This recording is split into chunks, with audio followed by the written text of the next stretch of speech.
سلام به همگی. تو این ویدیو میخوایم یه ترفند ریاضی یاد بگیریم که میتونیم باهاش به راحتی مجموع اعداد پشت سر هم رو پیدا کنیم بدون اینکه لازم باشه تک تک اعداد رو جمع کنیم. فرض کنید میخوایم مجموع اعداد 1 تا 10 رو پیدا کنیم. اگه بخوایم این کار رو به صورت دستی انجام بدیم باید همه این اعداد رو یکی یکی جمع کنیم. درسته؟ اما تو این ویدیو میخوایم یه فرمول جادویی یاد بگیریم که به طور مستقیم جواب رو بهمون میده. این فرمول میگه که برای پیدا کردن مجموع اعداد 1 تا n کافیه n رو در n به علاوه 1 ضرب کنیم و بعد تقسیم بر 2 کنیم. بیایم با این فرمول مجموع اعداد 1 تا 10 رو پیدا کنیم.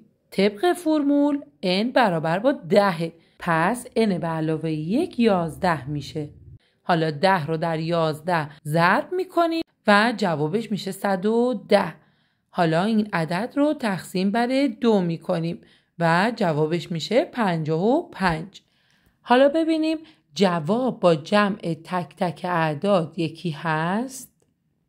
بله، به جواب یکسان رسیدیم.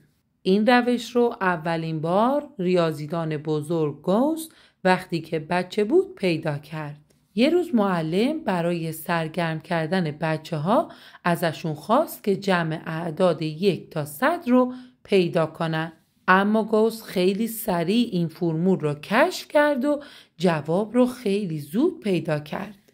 امیدوارم از این ترفند خوشتون اومده باشه. تا ویدیوی بعدی خدا نگهدار.